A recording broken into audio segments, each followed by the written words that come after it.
Halo, Assalamualaikum warahmatullahi wabarakatuh. Selamat datang di channel Inspirasi Indonesia, menginspirasi dengan karya. Teman-teman semua bisa lihat studio kita. Tara!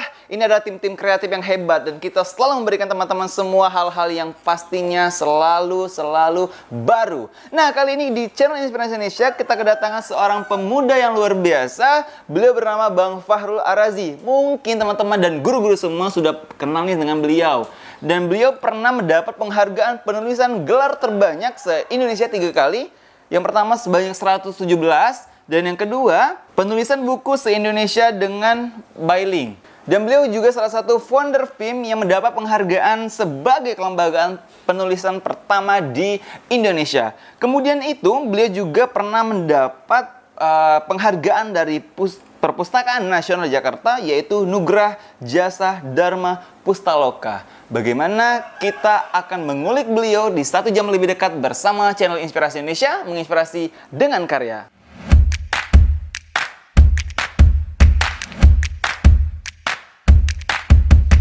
Sebelum melanjutkan video ini, dukung channel kami dengan mengklik tombol subscribe agar selalu memberikan video-video yang bermanfaat. Terima kasih. Nah, kali ini kita sudah kehadiran Bang Fahrul Ar-Razi. Assalamualaikum Bang Fahrul. Waalaikumsalam warahmatullahi wabarakatuh. Bang Fahrul Ar-Razi, nama asli sebenarnya kah atau ada nama lain? Alhamdulillah ini nama pena. Nama pena. Kan kita kurang lebih ya namanya. Iya. Fahrul Ar-Razi. Iya. Kalau kita tahu, Ar-Razi itu sendiri dapat dari mana, Bang? Sebenarnya Ar-Razi itu adalah nama zaman-zaman ilmuwan waktu sahabat-sahabat Rasulullah Ya. dan kemudian khalifah itu. Jadi mereka ini adalah pakar-pakar yang mereka punya karya ya. Sehingga kita pakai nama itu agar dengan tujuan apa bisa lebih banyak memberikan manfaat dan keberkahan. Oke. Bang Fahrul Ar-Razi kan tadi kan pernah mendapat penghargaan penulisan guru terbanyak Indonesia. Sebelum ngomongkan itu nih Bang Fahrul Ar-Razi memang penggiat literasi. Dibilang penggiat ini juga dibilang nulis ya juga. Tapi alhamdulillah begini, maksudnya adalah kita mulai belajar untuk memberikan banyak kontribusi pada Indonesia melalui literasi dengan pengembangan sumber daya manusia. Maka waktu itu kita coba memulai dengan diri sendiri dulu dengan cara menulis. Pada saat kapan Bang Fahrul sudah terjun di dunia penulisan ini? 2011 sebenarnya sudah ingin memajukan diri. Misalnya waktu itu karena sering memberikan training, motivasi, seminar gitu ya. Tapi saya ketika kemudian belum ada punya karya. Iya. Akhirnya 2012 dengan mantap, dengan keyakinan mulai memajukan diri untuk menuliskan sebuah karya pertama. Ya, itu pada tahun 2012. Soal itu masih semester 4. Semester 4. Iya. Berarti Bang Fahrul sudah mengeluarkan sebuah karya pada saat itu. Ya, alhamdulillah. Buku ya. Nah, kalau bisa buku apa Bang pada saat pertama kali? Waktu itu buku dengan judul Memperpendek Jarak Sukses. Memperpendek Jarak Sukses. Iya. Wow, menarik. Karena kan biasanya kalau sukses itu panjang, Iya. jadi kayak kita pengen ke hutan gitu ya. Udah jalan pintas. Ada jalan pintas, kan ada jalan pintas Iya, ya. ada. Nah, kita mencoba untuk menggunakan jalan pintasnya, cara-caranya itu kita share di buku itu. Untuk sampai saat ini Bang, sudah berapa karya yang sudah dibuat nih? Alhamdulillah atas izin Allah, kita masih tetap untuk menulis, sudah kurang lebih sekitar 17. Beberapa yang sudah bestseller, beberapa yang siap untuk kemudian diterbitkan. Boleh sedikit cerita Bang, buku pertama kata Bang, pernah saya dengar bahwasanya pada saat mungkin Bang Fahrul ikut melakukan training, Bang Fahrul bercerita bahwa buku pertama kali itu ya sangat-sangat dibilang jelek mungkin. Ya. Nah, bisa cerita sedikit Bang? Sebenarnya buku ini buku jelek. Berarti tidak salah ya? Karena waktu pertama kali nulis buku itu banyak sekali masukan, kritikan, kemudian saran yang membangun ya. Jadi ini kok jelek banget ya, kok begini, kok begitu gitu ya. Tapi saya malah merasa bahwa bersyukur waktu itu ya. Kenapa? Karena dengan adanya satu karya itu, kemudian saya mulai berpikir bahwa banyak sekali yang harus saya perbaiki dan saya belajar dari situ. Alhamdulillah atas izin Allah saya pun mencoba untuk belajar dan dari jelek kemudian udah mulai nggak jelek lagi nih, udah mulai lumayan bagus dan seterusnya sampailah hari ini terus belajar. Kalau buku pertama tuh Bang, pada saat itu berapa banyakkah yang sudah terjual? buku pertama kali mungkin cetaknya 3.000 eksemplar. Bayangin ya, semester 4 Iya. kita harus cetak 3.000 eksemplar dan alhamdulillah dalam waktu 1 bulan itu waktu buku pertama kali terbit itu Masya Allah izin Allah 1.500 eksemplar habis, bulan berikutnya habis secara keseluruhan dan seterusnya, kemudian kita menjelaskan untuk cetak ulang terus. 3.000 eksemplar pada saat semester 4. Ya, itu kan kalau mungkin ya normal seorang mahasiswa di semester 4 itu apalagi ada perantauan, ya maksudnya buat mencetak 3.000 eksemplar itu dapat uang dari mana, Bang? Benar sekali. Iya. Jadi sebenarnya kalau sistem cetak itu adalah semakin kita banyak cetak bukunya semakin murah. Nah, saya ingat betul waktu itu memperpendek jarak sukses itu dengan ukuran 17 kali 25 cukup besar gitu. Harganya 8.750. Nah, kali dengan 3.000 berarti kurang lebih 25 sampai 26 juta ya. Sama ongkir-ongkir mungkin bisa 28, 29 gitu ya. Nah, pertanyaannya dapat dari mana uang sebanyak itu?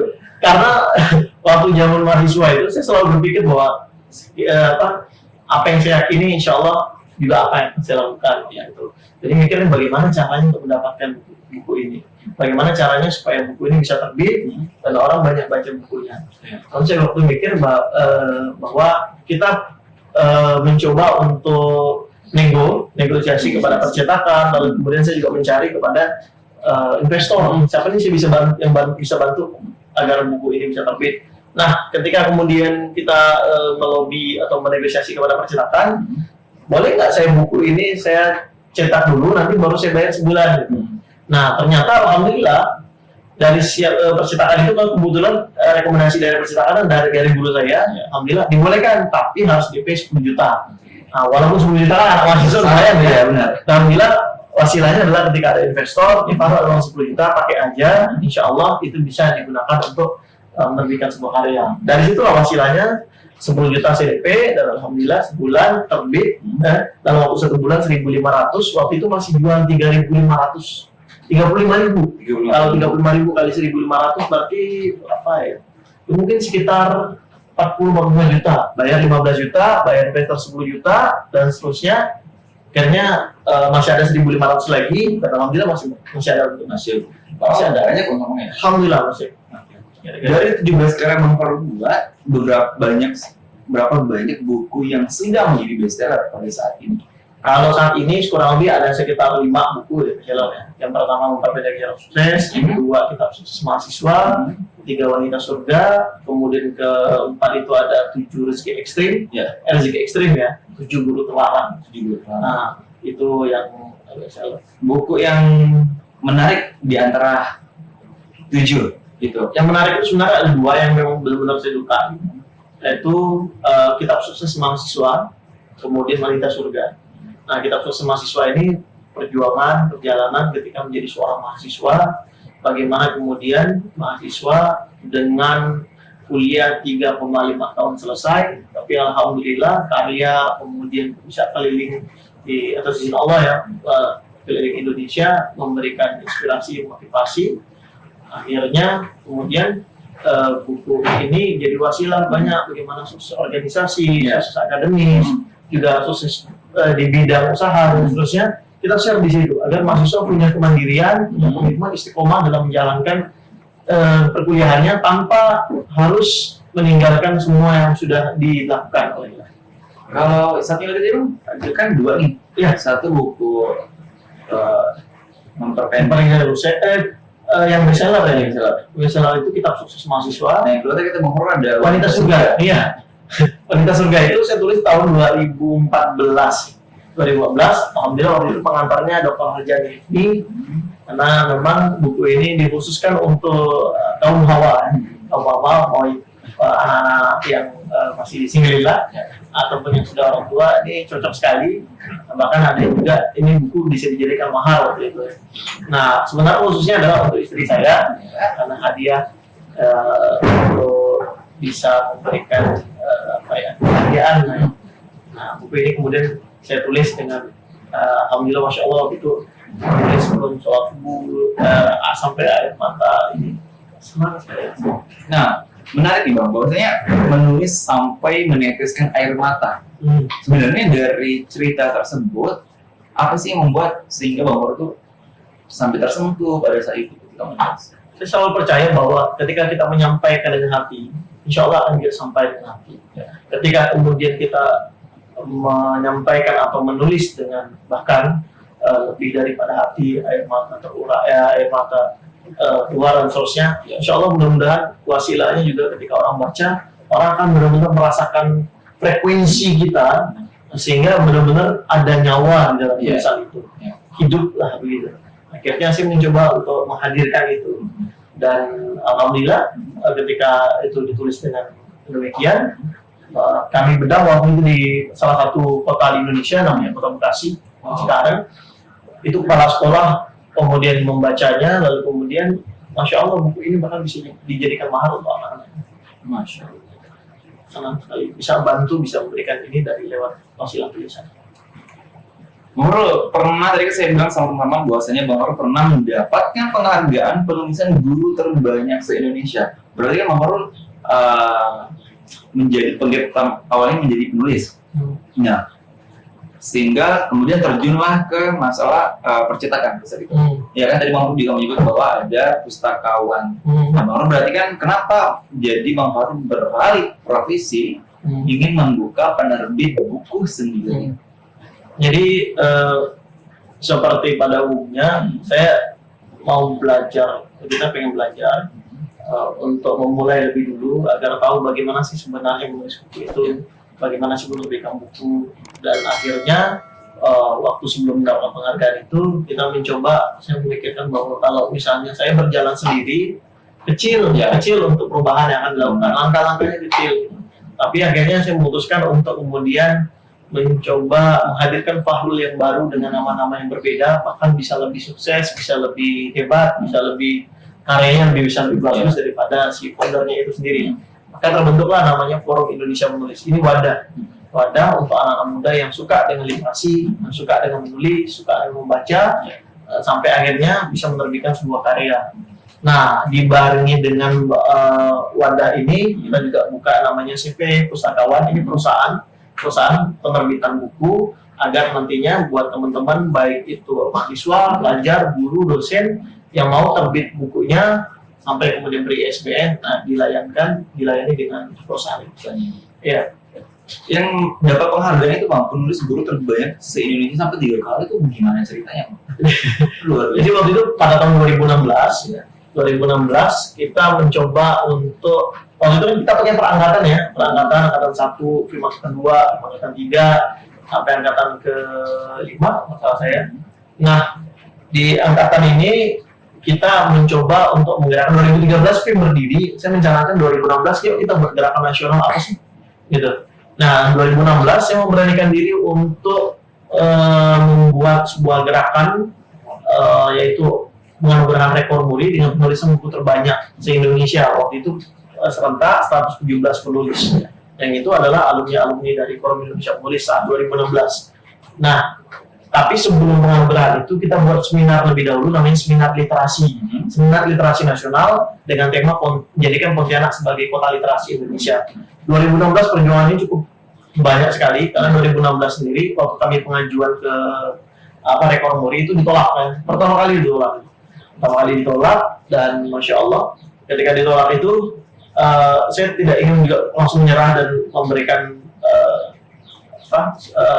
ketidaksemangatan kepada teman-teman. Kita harus memberikan sesuatu yang baru dan akhirnya saya coba untuk beranikan diri. Teman-teman, bantu saya untuk kita ke Jakarta langsung ke kantor museum rekor murinya. Alhamdulillah untuk kedua kalinya itu saya kirim email lagi tapi belum dibalas ceritanya. Kira saya ke Jakarta ke Mall of Indonesia waktu itu kantornya di situ sama di Semarang kan. Dan Masya Allah benar-benar ketika datang ke sana, Allah pertemukan saya langsung dengan foundernya, Pak Jaya Suprana, lalu kemudian direktur murinya, Ibu Ayla. Nah saat itu ternyata ada kegiatan, yaitu generasi 2045 yang narasumbernya itu Pak Emil Salim. Dan Masya Allah saya diajak jalan-jalan ke museumnya, lihat ini gerakan-gerakan anak-anak Nusantara yang luar biasa. Lalu kemudian makan bareng sama VVIP sama tokoh-tokoh, Masya Allah undangannya itu para pejabat, para ini. Nah, pada saat seminar, karena MC-nya kan Pak Jaya Suprana ya, alhamdulillah saya diperkenalkan ini ada anak Pontianak yang sedang melakukan perubahan, dan saya merasa bahwa ada kebahagiaan tersendiri. Tidak ada sia-sia ketika kemudian saya harus berangkat ke Jakarta, lalu kemudian diperkenalkan oleh Pak Jaya Suprana di ratusan bahkan ribuan orang di museum, ada gedungnya di situ, ada aulanya. Dengan Pak Emil Salim ya, waktu itu narasumbernya generasi 2045. Nah, disitulah perjuangannya saya kembali, kita disetujui dan waktu itu penganugerahannya di PCC. Pontianak Convention Center. Seminarnya ada seminarnya lebih dahulu. Seminarnya itu belajar, mahasiswa, guru sama dosen juga hadir di situ, dan tentu saja peserta launching untuk rekor murinya. Dan itu tanggal 3 November 2016 di Pontianak Convention Center. Gimana Bang Farouk ngumpulin sampai orang sebanyak 117? 117 itu adalah alumni-alumni kita yang sudah ikut pelatihan, dan peserta seminarnya, peserta yang juga ikut andil menyaksikan penganugerahan itu kurang lebih hampir 3.000-an lah. Nah, itu sebenarnya yang kita kumpulkan, kita kerjasama dengan sekolah, kita kerjasama dengan kampus, karena beberapa penulis ini mewakili dari sekolah dan kampus, juga kita undang dekannya, undang rektornya, gitu. Dan Masya Allah semarak sekali waktu itu, dan inilah awal cikal bakal untuk kita bisa menggerakkan bahwa Kota Pontianak bisa menjadi kota literasi Indonesia. Betul. Bang Farouk juga pernah mendapatkan penghargaan penulisan buku se-Indonesia menggunakan BioLink. Nah, ini dia. Nah, itu apa sih Bang? Jadi waktu itu kami beberapa kali ikut serta di kegiatan-kegiatan pendidikan ya. Nah, waktu itu saya berangkat di 2018 saya lupa ingat. 2017 berangkat ke Jakarta, itu langsung di ruang Mendikbud. Nah, waktu itu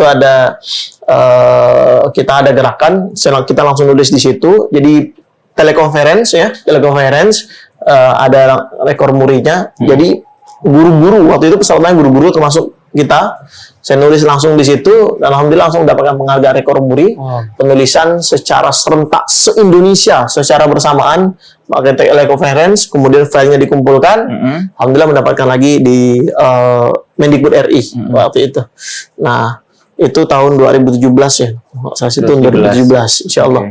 Terus ada juga nih teman-teman, bahwasanya Bang Farouk pernah mendapat penghargaan Nugrah Jasa Dharma Pustaloka dari Perpustakaan Nasional di Jakarta, Bang ya. Itu bagaimana kisahnya?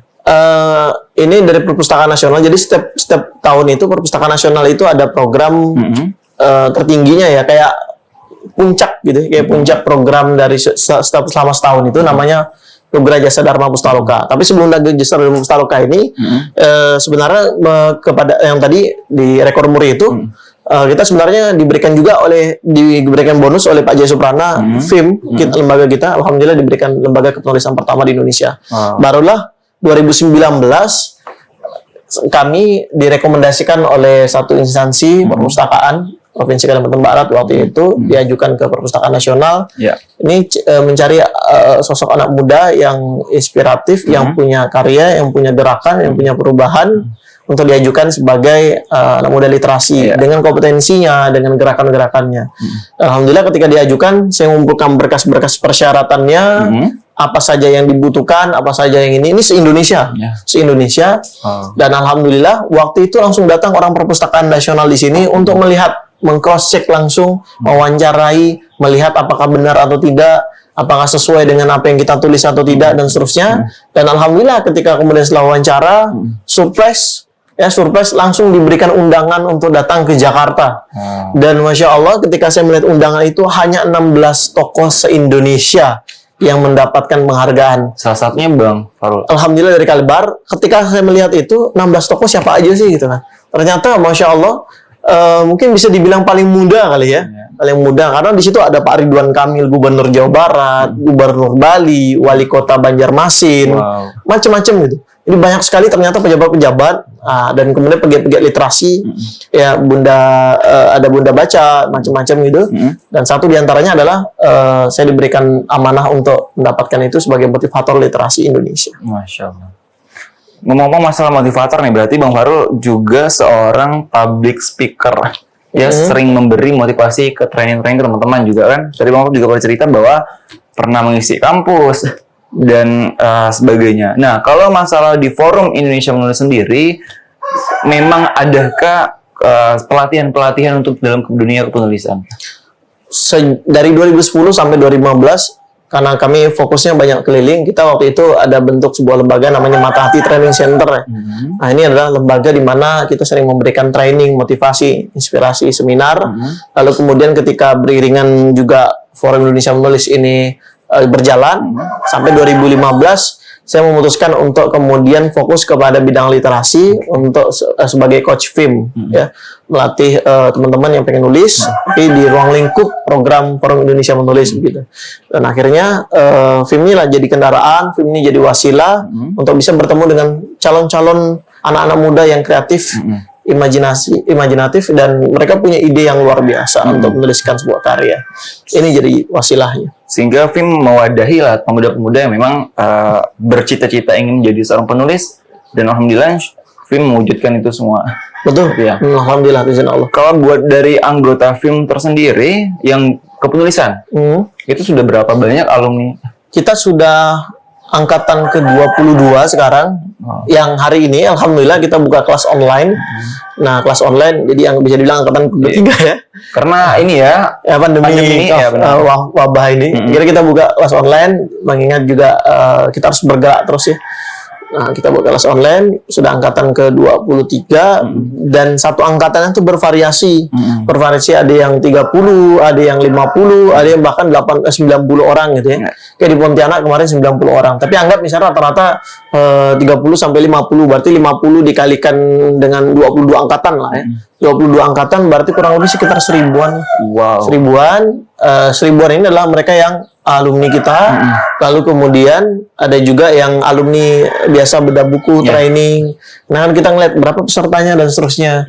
Alhamdulillah atas izin Allah kita digerakkan kaki ini, mata ini, dan seterusnya untuk bisa bertemu dengan kurang lebih 500.000 alumni. Training, seminar, bedah buku di seluruh Indonesia hampir. Berarti teman-teman semua yang ingin jadi penulis bisa bergabung dengan film tuh Bang ya?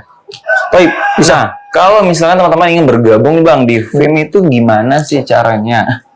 Teman-teman kalau yang bergabung dengan film, biasanya kalau film ini kan ada dua kategori angkatan ya. Satu angkatan umum. Angkatan umum itu anak-anak muda. Anak muda, pelajar, mahasiswa, guru, dosen bisa masuk semuanya di sana, bebas. Ada juga kelas khusus. Ya, kelas khusus ini adalah khusus guru-guru dan dosen. Nah, kalau teman-teman misalnya sebagai mahasiswa, kita buka 1 tahun sekali. Biasanya di akhir tahun, di bulan September, bulan Oktober gitu. Tapi kalau guru, biasanya kita buka dua kali dalam 1 tahun gitu. Nah, untuk kelas-kelas guru atau sesuai kebutuhan ketika di lapangan ya. Nah, mengingat misalnya kita juga melatih juga bukan hanya saya, tapi kita juga mencoba untuk berpartner dengan alumni-alumni yang memang punya kapasitas keilmuan di sana. Kita jadikan coach untuk bisa melatih di berbagai kabupaten kota, agar mereka bisa menularkan ilmu-ilmu atau virus literasi itu kepada banyak orang. Ya, berarti semua kalangan bisa ikut serta dalam film. Mungkin insya Allah di akhir tahun Bang ya? Akhir tahun insya Allah. Insya Allah tahun 2020 ini ada. 2020 ini kita lihat ini dulu. Wabah ini dulu. Karena biasanya kan kita harus tatap offline ya. Tatap muka gitu kan. Itu biasanya kalau 30-50 karena seleksi biasanya. Seleksi di sini. Nah, biasanya kita informasikan itu ke media sosial kita. Kalau di website itu teman-teman pengen lebih tahu tentang Forum Indonesia Menulis, bisa di indonesiamenulis.co.id atau Instagram kita film.indonesia menulis ya, ada di situ, atau Forum Indonesia Menulis, Facebooknya dan seterusnya. Jadi banyak sekali dokumentasi kita yang sudah kita share di sana. Film sendiri Bang, apakah merambah ke hal lain selain di dunia kepenulisan? Karena film kan kita Forum Indonesia Menulis. Misalkan film ternyata ada acara atau kegiatan lain yang ternyata bertolak belakang dengan menulis. Sebenarnya tidak ada yang bertolak belakang, tapi berhubungan satu sama lain. Misalnya teman-teman ketika sudah menulis, kita buatkan wadah untuk launching. Nah, biasanya launching itu kita barengi dengan acara seminar, acara pelatihan, acara diklat dan seterusnya itu. Nah, tapi kebanyakan seminar. Seminar itu kita mengundang tokoh dari luar gitu. Undang tokoh dari luar, sehingga teman-teman pun yang launching itu tidak hanya sekedar launching ya, tapi juga mendapatkan informasi ilmu baru dari narasumber-narasumber yang kita hadirkan. Nah, satu contoh misalnya ketika di Mempawah guru-guru waktu itu launching dengan 600 guru, kita hadirkan Bang Kemas Mahmud Al-Hanif dari Bangka Belitung. Beliau seorang penulis bestseller, memang motivator pendidikan, juga memberikan banyak inspirasi kepada mereka gitu. Dan seterusnya ya, sampai tahun 2020 kemarin kita juga buat kegiatan di tanggal 15 Februari 2020. Nah, ini menarik Bang Farouk, bahwasanya memang pada saat bulan Februari saya juga mendapatkan berita yang tersebar di seluruh media sosial Kalimantan Barat, mungkin bahkan kurang tahu kalau Indonesia, bahwasanya ketika Bang Farouk mengadakan event yang terakhir itu mendapatkan insiden yang luar biasa fatal, karena juga dihadiri oleh Pak Menteri kita, Pak Nadiem Karim, yang datang dan tidak hadir pada saat itu. Itu gimana kejadiannya, Bang? Sebenarnya kegiatan ini narasumbernya ada 3. Satu dari founder film sendiri, yang kedua dari motivator pendidikan dari Bangka Belitung, Mas Mahmud, yang ketiga itu Pak Nadiem Makarim. Ya, lalu kemudian ada Pak Gubernur, Pak Wali Kota, hanya undangan untuk menyaksikan kegiatan kita pada hari itu. Dan alhamdulillah kami sejak Desember sampai kemudian Februari berhubungan terus dengan orang Kemendikbud, dari ajudan, staf sus, sampai kemudian Dirjen GTK, Dirjen Dikti, PDRI dan seterusnya. Yang awalnya beliau akan menghadiri acara karena ada 2 acara di Untan di kita sama dengan di UPB waktu itu. Tapi alhamdulillah, masya Allah, luar biasa sekali, dari ajudannya ternyata beliau berhalangan hadir.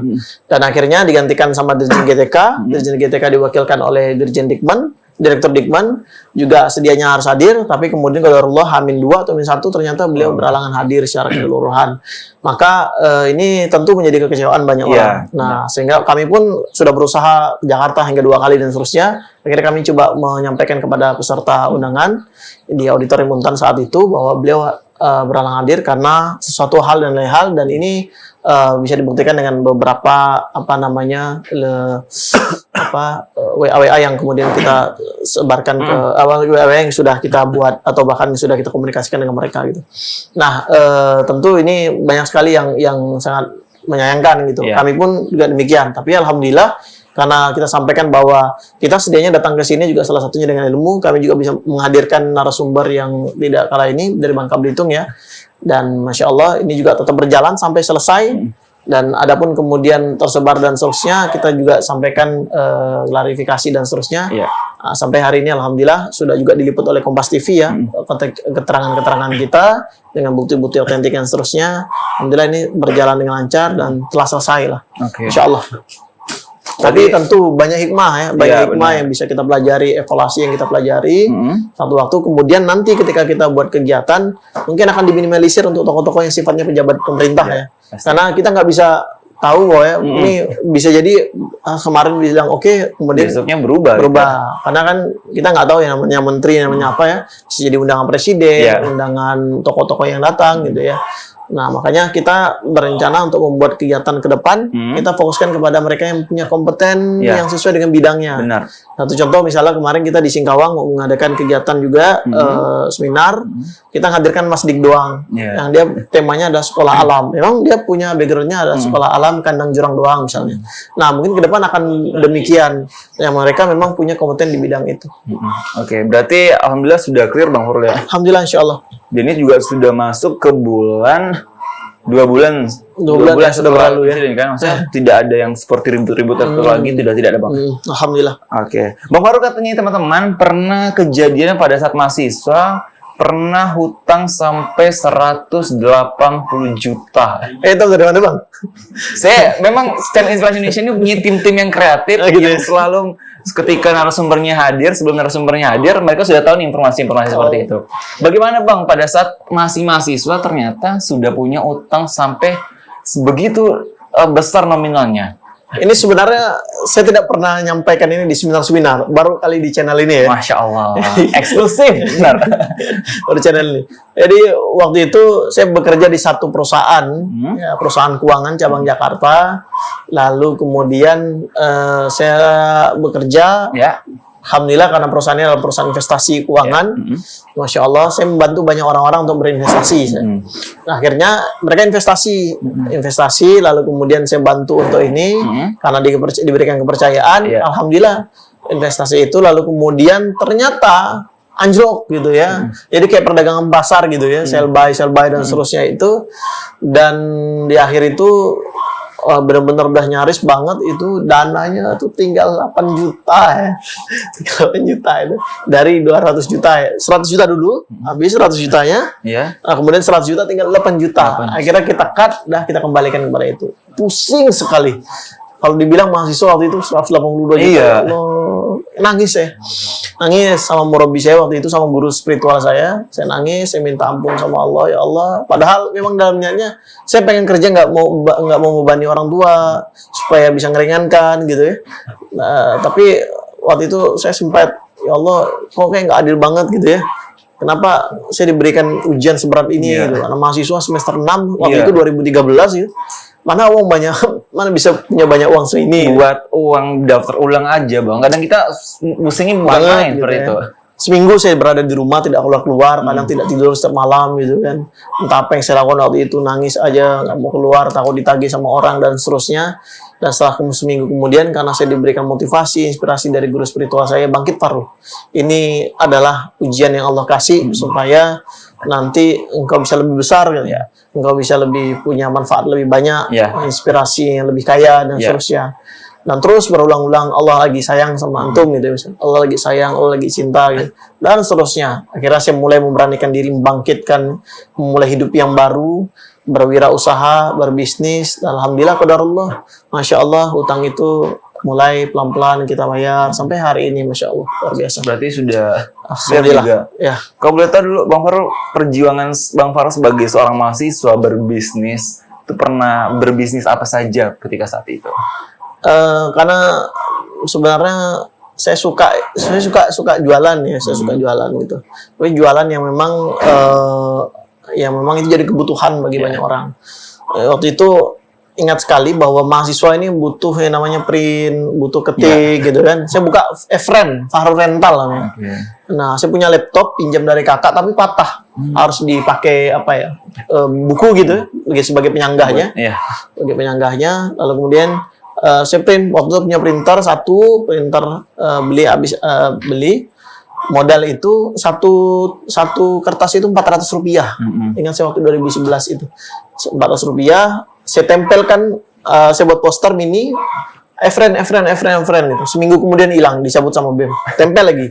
Hilang lagi seminggu kemudian, tempel lagi. Jadi saya terkenal waktu itu di mahasiswa, bukan karena terkenal saya ya, tapi karena terkenal, ini apa Efren ini? Lupa ujung-ujung mereka kenal. Lalu kemudian gak lama ada orang yang, saya mas pengen ngetik skripsi ini, sekian, tolong diketikkan ya. Waktu itu lebel ya, hampir nggak tidur gitu ya. Tidur jam 1, jam 2, bangun jam 4, jam setengah 5. Nah, begitu terus beberapa satu semester. Tapi alhamdulillah wasilah dari situ akhirnya bisa bayar semester kuliah. Baru kemudian dari situ kayaknya capek juga ini. Cuman 2 jam tidur kan. Mulai cari bisnis yang lain. Bisnis lah minyak wangi untuk sholat itu. Saya beli di pasar, ingat pasar tengah, waktu itu isi ulangnya, dan seterusnya, saya jualan, saya buka pameran di Masjid Mujahidin, waktu itu masjidnya belum direnovasi seperti ini. Jualan sama es kacang hijau, setiap hari Jumat, es kacang hijau. Nah, kalau minyak wangi itu setiap sholat zuhur, saya magang di situ, saya buka emperan, saya jualan di situ. Ya, untung alhamdulillah dari situ bisa bayar semester lagi gitu ya. Nah, berulang lagi jual air minum kesehatan waktu itu dari Bandung lalu kemudian pabriknya tutup dan akhirnya nggak jadi lagi sampai akhirnya saya diajak oleh guru saya, bisa dibilang senior lah dari ITB. Nah, Farul, ini ada bisnis bagus nih. Bisnis apa? Bisnis umroh katanya. Bisnis umroh. Wow, mau naik umroh nggak? Oh, pengen banget gitu ya. Alhamdulillah, akhirnya saya pun berkecimpung di situ, di satu perusahaan travel umroh. Tapi ternyata travel umroh ini supaya banyak yang ingin berangkat, kita harus cari siapa jamaahnya. Nah, usut demi usut ternyata MLM ya. Nah, cari banyak orang. Tapi alhamdulillah, jadi downline saya itu, downline itu bawah ya. 200 itu udah hampir 500 banyak gitu. Kita sampai 2012 sampai 2013 itu keliling ke Mempawah, di waktu itu gedungnya gedung Kartini masih. buat di situ ramai seminarnya. Alhamdulillah membludak dan dari sekian 500-an orang yang tergabung tergabung cuman 4 orang yang berangkat umroh. Sisanya nyari. Akhirnya udah kolaps kan, akhirnya udah kita cari lagi yang lain sampai akhirnya udahlah memutuskan untuk bisnis yang benar-benar aja halal, yang memang dapatkan pendapatannya bisa per hari, bisa setiap bulan. Waktu itu ada wabah ini bukan wabah ini wabah demam es cappuccino, cincau ya. Oh iya, benar. Nah waktu itu saya sekali buka itu nggak hanya 1, 20 cabang, Masya 20 cabang, dan saya franchise kan gitu ya, mumpung momen. Tapi lama-kelamaan makin banyak, akhirnya lama-lama orang sudah mulai gimana bosan, tutup semua. Sekali ini, jadi momen saja. Tapi alhamdulillah dari situ wasilahnya kita buka warung bakso. Kok pernah juga? Ya. Bakso Di Jalan Sultan Syahrir, depan Exo Communication di sini. Sekarang jadi food court ya. Food court waktu itu masih hutan, ada satu ini di situ. Itu juga lumayan habis ya, ratusan juta juga, tutup. Dan akhirnya melalui proses perjalanan yang panjang. Ya sebelumnya juga jual gorengan lupa sih. Oh juga pernah. Bakwan. Melalui proses yang panjang itu memutuskan saya harus punya satu yang memang benar-benar difokuskan dulu. Yang ini bakal menjadi besar gitu. Maka waktu itu sebenarnya film itu sudah ada. Cuma pada saat itu sudah ada. Cuma belum benar-benar dijalankan maksimal gitu. Optimal. Akhirnya saya kembali lagi ke film. Kita buat konsep, buat ide, buat apa, buat kelas. Akhirnya buatlah. Kemudian barulah sambil berjalan kita pun buat CV pustakawan namanya. Di sini mulai berkembang ide apa lagi. Akhirnya menemukan value, menemukan keasikan, menemukan hobi hobi yang dibayar ya. Iya, benar. Nah, itu senang sekali gitu. Kita ngerjain sesuatu sesuatu ini. Hobi banget ya. Kerjain sesuatu itu nggak lupa gitu jam. Oh, udah jam segini gitu. Iya. Karena enak gitu ya. Dan itu sebenarnya kalau kita menemuin itu passion ya namanya. Passion. Nemuin itu bakalan bisa jadi sesuatu yang paling asik di dunia dan itu bisa jadi karir buat kita. Luar biasa. Bahwasanya memang seorang Farul Ar-Razi yang sekarang di balik itu semua punya lika-liku yang luar biasa Bang ya. Pernah jual gorengan, parfum, dan bahkan masih banyak lainnya. Pada saat itu Bang, seorang mahasiswa jual gorengan, jual parfum, adakah rasa malu pada saat itu? Waktu itu karena saya alhamdulillah waktu jadi mahasiswa banyak dosen yang kenal saya. Saya lupa juga saya jual keripik namanya keripik jontor waktu itu. Dari Jakarta saya ngambil franchise 7 juta waktu itu. Iya keripik jontor ubi, lidi macam-macam.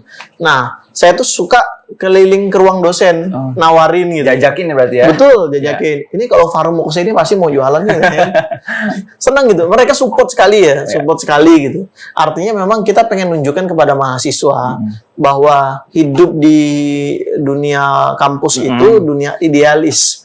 Dunia yang memang mereka belajar, tapi paling penting adalah Anda bagaimana menyiapkan menyiapkan kesiapan diri untuk setelah selesai kuliah. Nah, hidup di lapangan, hidup dengan bermasyarakat, lalu kemudian bingung gitu ya. Akhirnya kita memulai itu gitu. Dan itu kan jadi pengalaman yang akhirnya, lupain deh kalau malu nggak dapat uang gitu kan, nggak dapat biaya, maju terus. Akhirnya kita coba untuk fokus. Dan satu contoh misalnya ada mahasiswa waktu itu bilang, Farul kok mau sih jalan-jalan ke luar sana lalu kemudian bisa bisnis, nanti kuliahnya malah tinggal. Saya mencoba untuk mengubah pola pikir banyak orang, walaupun kita bisa fokus keluar, kita juga punya usaha, tapi kuliah jangan sampai tinggal gitu ya. Saya buktikan 3,5 tahun selesai. Nah, tercepat kedua waktu itu. Nah, 3,5 tahun selesai, bahkan teman saya itu waktu itu malah yang fokus tiap hari di kampus, ke perpustakaan, perpustakaan gitu terus ya. Ada yang kutu-kutu, kuliah ngerjakan tugas, kura-kura, kuliah rapat, kupu-kupu, kuliah pulang ya. Mahasiswa banget itu. Ya. Kuliah nangkring ya. Ada juga kuda-kuda ya, kuliah. Jadi dia nggak menyiapkan benar-benar ke depan gitu. Kan sayang gitu. Iya, benar. Akhirnya ada satu mahasiswa ketika dia semester 8, semester 7, semester 8 udah selesai KKL gitu waktu itu. Dia langsung ketemu sama saya, Bang Farul ada kerjaan nggak ya? Loh, kamu kemana aja waktu jadi mahasiswa? saya kuliah bang, lah kenapa nggak mulai dari awal? Iya, benar. Penyesalan ternyata di akhir gitu, karena mereka nggak mengumpulkan pengalaman sejak mahasiswa. Justru sejak mahasiswa ini dia mencoba banyak hal pun nggak masalah. Nanti lama-lama dia akan mendapatkan satu hal itu gitu. Nah ini kemudian kelebihan buat mahasiswa, kalau misalnya dia sudah bergerak memulai hidupnya pada saat zaman mahasiswa, manfaatkan peluang-peluang, referensi-referensi teman-teman, dijadikan bahwa batu loncatan untuk teman-teman bisa berkarya lebih lanjut setelah kemudian selesai kuliah. Jadi nggak bingung lagi mau ngelamar kemana. Iya, benar. Justru mereka sudah bisa membuat karya tersendiri gitu. Luar biasa. Dahsyat sekali. Bang Farul, mungkin sedikit Bang Farul pesan buat teman-teman yang juga masih sedang kuliah nih, mungkin ternyata ketika habis nonton ini punya pemikiran bahwasanya, oh iya ya, saya juga pengen nih seperti Bang Farul. Sedikit Bang Farul ya. Silakan. Ini banyak buat untuk saya lah ya, untuk saya buat juga teman-teman yang nonton di sini, insya Allah niat yang paling pertama adalah niat kita mengerjakan apapun, jadikan ini adalah niatnya ibadah. Niatnya karena Allah, yang sesungguhnya bahwa apapun yang kita kerjakan itu akan menjadi keberkahan buat kita. Ada kalanya ketika kita mengerjakan sesuatu sia-sia, ada kalanya sesuatu tidak bermakna, kayaknya kurang itu. Jadi kembali ke niatnya gitu. Niatnya emang benar-benar harus diluruskan. Segala sesuatu yang teman-teman kerjakan, apapun itulah, misal desain kah, atau kemudian jadi fotografernya, itu jadikan ibadah, kita menolong banyak orang, dan membantu banyak orang. Lalu kemudian ikhtiarnya dimaksimalin juga ya. Jadi ada orang ikhtiarnya biasa aja, tapi tawakalnya banyak ya. Jadi harus kembali, ikhtiarnya juga harus dilihat bahwa apa sih yang menjadi kesukaan kita gitu ya. Teman-teman suka ngomong, bisa jadi nanti akan jadi MC, host kayak Arul gitu ya. Lalu kemudian jadi apalagi public speaker, motivator atau apapun ya. Nah, fokuskan ke sana kalau teman-teman suka ngomong, suka bicara. Bang Farul, buat kedepannya Bang Farul, progres dari film ini sendiri apa kira-kira nanti?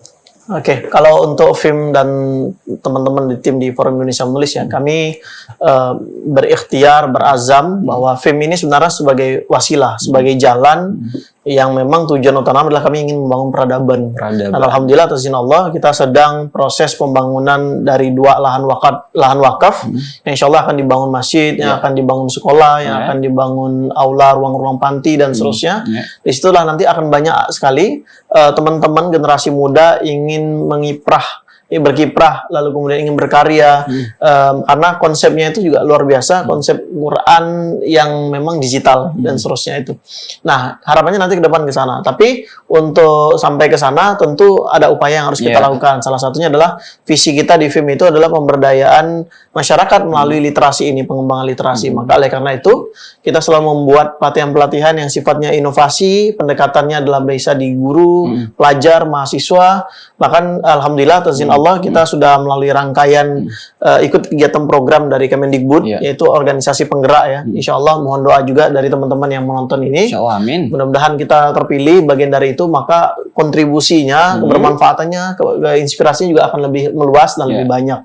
Insya Allah itu, Bang Arul. Ya, Bang Farul, terakhir nih Bang Farul, sebelum kita menutupi pada hari ini, Bang Farul sedikit dong pesan-pesan buat teman-teman nih yang lagi sedang berpuasa, apalagi di masa-masa pandemi COVID-19 ini. Silakan Bang. Alhamdulillah buat teman-teman, terutama buat saya ya, sama keluarga juga, tim-tim yang berada hari ini stay at home, sesuai dengan anjuran pemerintah, kita tetap jaga kesehatan, ya, cuci tangan selalu, kalau keluar kita pakai masker untuk menjaga imun tubuh kita tetap stabil, tetap kuat, agar nantinya kita terhindar dari wabah-wabah yang tidak diinginkan. Dan untuk teman-teman, kita bisa belajar dari manapun kok. Kita bisa belajar dari video ini yang kita tayangkan dari tokoh-tokoh yang luar biasa, karena channel ini menyampaikan atau menayangkan orang-orang yang juga luar biasa, konten-kontennya kreatif, sehingga apapun yang teman-teman bisa punya ide dan seterusnya bisa dialirkan atau disalurkan melalui tokoh-tokoh yang nanti bisa dihadirkan di acara yang Arul host ini ya. Masya Allah, luar biasa. Baik Bang Farul, syukron. Jazakallah khair. Terima kasih. Semoga nanti bisa datang sini lagi membahas lebih dalam lagi masalah literasi, masalah buku dan sebagainya. Oke. Dan teman-teman semua, terima kasih banyak sudah menonton video channel Inspirasi Indonesia bersama Bang Farul Ar-Razi. Dan tadi Bang Farul Ar-Razi mengatakan bahwasannya jangan lupa tetap jaga selalu kebersihan. Cuci tangan, kalau bisa keluar pakai masker itu sudah pasti. Dan teman-teman semua jangan lupa subscribe channel Inspirasi Indonesia menginspirasi dengan karya. Jangan lupa like, komen. Teman-teman boleh silakan komen yang membangun kritik kritik karena ini juga karya anak bangsa dan ini pastinya untuk bangsa kita negara Indonesia. Terima kasih banyak. Saya Arul Maulana dan Bang Fahrul Arazi. Sampai jumpa. Assalamualaikum warahmatullahi wabarakatuh. Halo, dadah. Halo guys, teman-teman pencinta inspirasi Indonesia, saya Fahrul Arazi mengajak teman-teman untuk menonton video saya yang hari ini sudah disyutingkan oleh host ternama kita Arul Maulana di channel Inspirasi Indonesia, menginspirasi dengan karya. Dan jangan lupa buat teman-teman yang nonton video ini, like, comment, share, and subscribe sebanyak-banyaknya dan sebarkan kepada banyak orang agar mereka akan mendapatkan inspirasi dan motivasi dari video ini. Terima kasih banyak. Assalamualaikum warahmatullahi wabarakatuh.